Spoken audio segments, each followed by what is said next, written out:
निवडणुकीसाठी म्हणजे 2019चा बदला घेण्यासाठी जर ते उभे राहत असतील तर का एका सर्वसामान्य शेतकरी कुटुंबातल्या मुलाने लोकसभेत जाऊच नाही का, की फक्त परदेशात कंपनी असलेल्या माणसाला जायचा हा अधिकार आहे? हा प्रश्न माझ्यासारख्या सर्वसामान्य कुटुंबातल्या तरुणाच्या मनात येतो. आणि दुसरी महत्वाची गोष्ट म्हणजे कुणाचा काय हेतू आहे निवडणुकीला सामोरं जाण्याचा हा सुद्धा स्पष्ट होतो. यामध्ये जे आपण उल्लेख केला त्याच्या जर विधान बघितलं तर त्यांना 2019चा बदला घ्यायचा आहे. मला मात्र सर्वसामान्य शेतकऱ्यांचा, सर्वसामान्य कष्टकऱ्यांचा, महाराष्ट्रातल्या युवकांचा आणि महाराष्ट्राच्या स्वाभिमानाचा आवाज हा दिल्लीत घुमत राहावा यासाठी मी मायबाप जनतेकडे हे आशीर्वाद मागतोय आणि त्यासाठी मी या निवडणुकीकडे त्या दृष्टीनं बघतोय. मात्र त्यांना जर हा बदला वाटत असेल तर मायबाप जनता सूद नाही.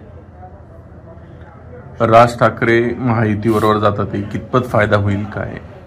मला वाटतं की कोणी महायुतीसोबत जाणं हा ज्याचा त्याचा वैयक्तिक प्रश्न आहे, पण या पद्धतीनं जे प्रकार सुरू आहे त्यामध्ये भारतीय जनता पक्षाचा कुठेतरी कॉन्फिडन्स हा पूर्णपणे खचलेला आपल्याला दिसतोय.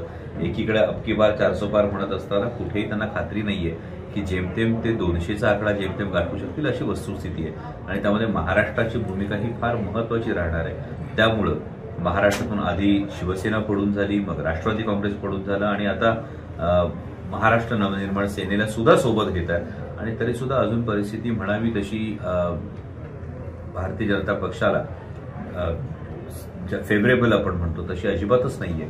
महाराष्ट्र हा कायम विचारांच्या मागे उभा राहिलेला आहे, तो पुरोगामी विचारांच्या मागे उभा राहिलेला आहे. आणि महाराष्ट्राचं जे एक स्वाभिमानी बाण आहे हा येत्या निवडणुकीत हा नक्की दिसेल. संभाजीराजे. एबीपी माझा, उघडा डोळे बघा नीट.